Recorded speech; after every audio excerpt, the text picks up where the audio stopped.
Namaste, salam damai Natal buat kita semua. Terima kasih buat Romo Ave yang telah memimpin perayaan misa syukur wisuda anak kekasih kita, Dr. Vincentius Apollonaris Besi. Sebenarnya kita udah tukar ya, supaya saya jadi dokter, terus Vincent jadi caleg. Kan Apollonaris sama-sama toh, iya, tapi tidak apa-apa.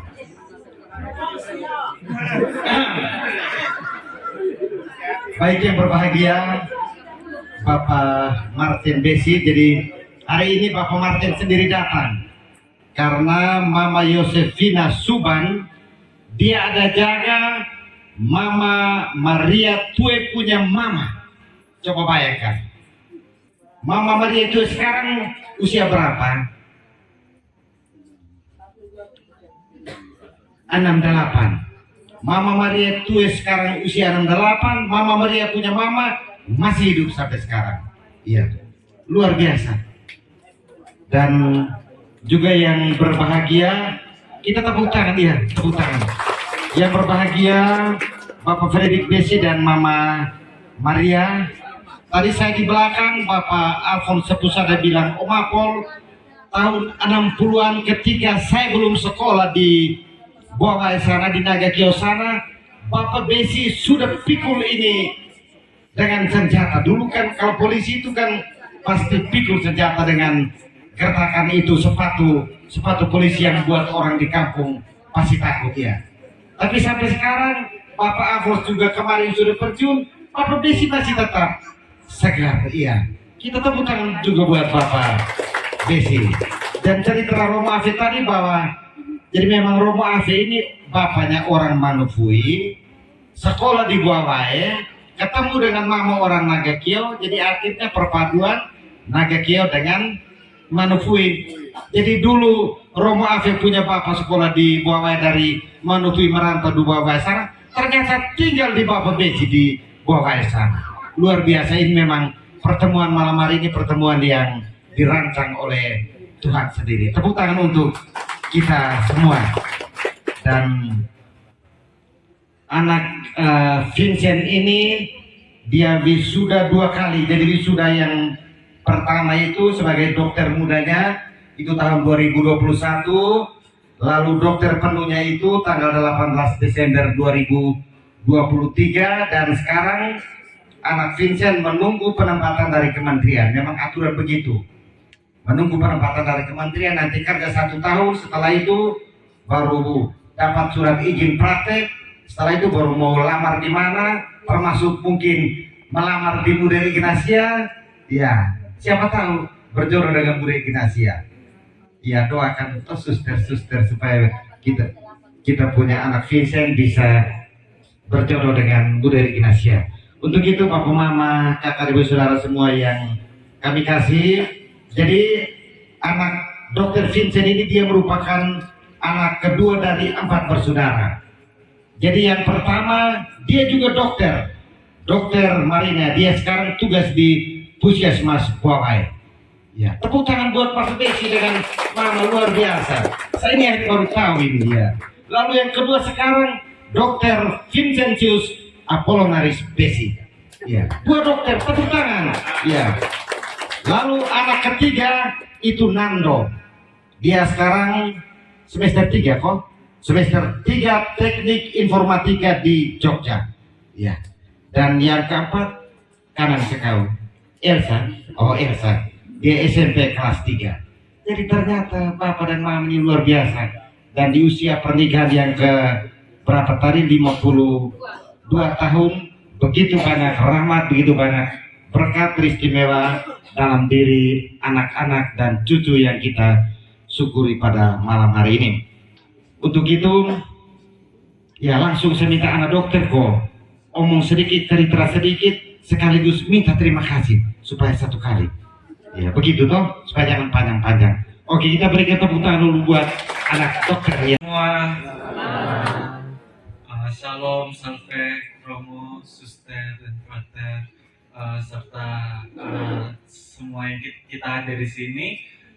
Pada kesempatan ini saya izin untuk menceritakan sedikit 6 tahun perjalanan saya bersekolah di jurusan kedokteran undangan sampai menyandang gelar dokter pada malam hari ini. Jadi kuliah saya itu dibagi jadi 2 fase ya. Fase yang pertama itu fase di kampus, itu 3,5 tahun.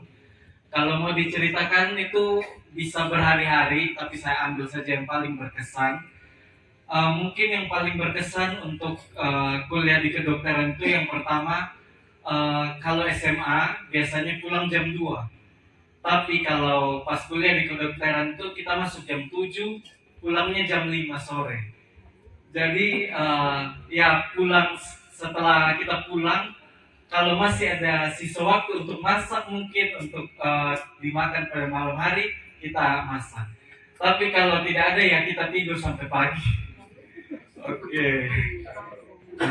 Terus yang kedua, yang paling berkesan yang saya ingat adalah pertama kali saya berhadapan dengan mayat. Itu sangat berkesan karena takut. Pertama takut, terus yang kedua kami satu kelas menangis semua karena aroma formalin yang begitu menyengat. Jadi setelah habis praktikum begitu, saya 1 hari saya tidak makan karena aromanya sangat menyengat. Dan puji Tuhan karena berkat Tuhan, selama 3,5 tahun itu tidak terasa, dan akhirnya saya wisuda untuk menyandang gelar sarjana kedokteran. Setelah itu, setelah sarjana kedokteran itu saya 2 tahun di rumah sakit. Kami belajarnya pertama dari buku, setelah itu kita langsung mengaplikasikannya ke pasien. Gitu. Jadi 2 tahun kami di rumah sakit. Terus menurut saya itu 2 tahun paling menderita dalam hidup saya. Itu ya sering kami bangun itu jam 3 pagi, terus kami siap harus sudah jam 4 pagi itu harus sudah di rumah sakit.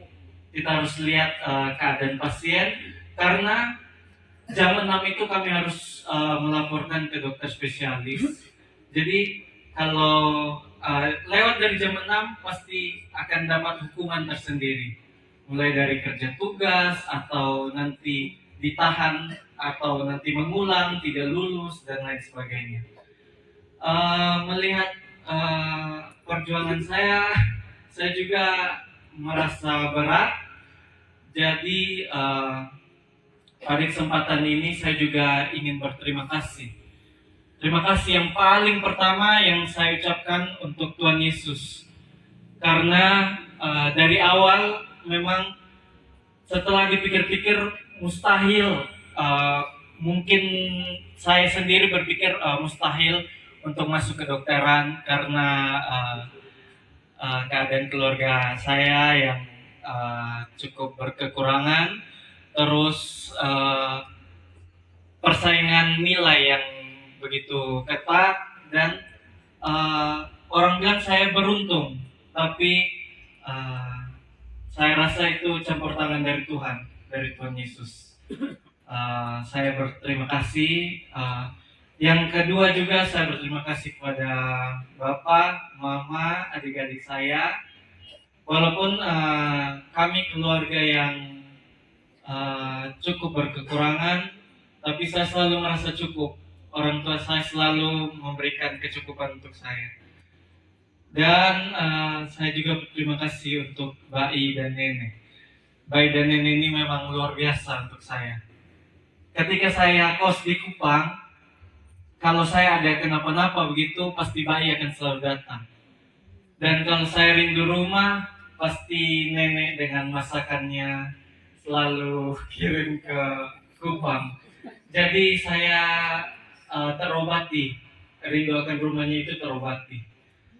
Setelah itu saya berterima kasih juga untuk Nona dan Kak Erwin, terima kasih banyak, dan Matthew, terima kasih banyak sudah jauh-jauh datang dari Australia. untuk menghadiri acara ini dan mensupport saya sehingga saya bisa menyandang gelar dokter sekarang. Dan juga saya terima kasih untuk Mbak Ika dan Mbak Imu dan Gege dan adik-adik sepupu saya yang lain, Mbak Ellen. Saya berterima kasih karena keluarga besar saya ini sangat support saya untuk menjadi seorang dokter. Tanpa mereka mungkin saya sekarang tidak berdiri di sini dan menyandang gelar dokter. Terima kasih juga untuk Oma Ella, oma saya ini dia tinggal di Kupang. Jadi kalau ada apa-apa saya pasti ke sana. Terus saya juga berterima kasih untuk teman-teman kedokteran saya yang sudah hadir. Teman-teman saya paling tahu perjuangan kami. Jadi saya berterima kasih karena sudah berjuang bersama. Terus terima kasih juga untuk Romo, untuk suster dan frater yang sudah menyempatkan diri hadir pada malam hari ini dan berbagi sukacita bersama kami. Terima kasih juga untuk anggota KOR yang suaranya sangat merdu pada malam hari ini. Terima kasih juga untuk Om Apol, semoga sukses Om.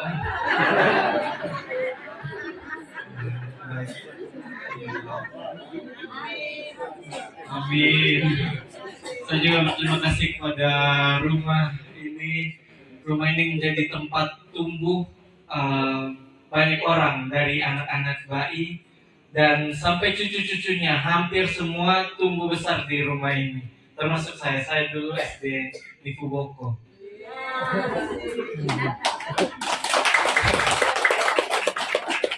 Baik, mungkin itu saja yang dapat saya sampaikan. Terima kasih banyak untuk kita semua. Semoga kita semua dalam lindungan Tuhan dan bahagia selalu.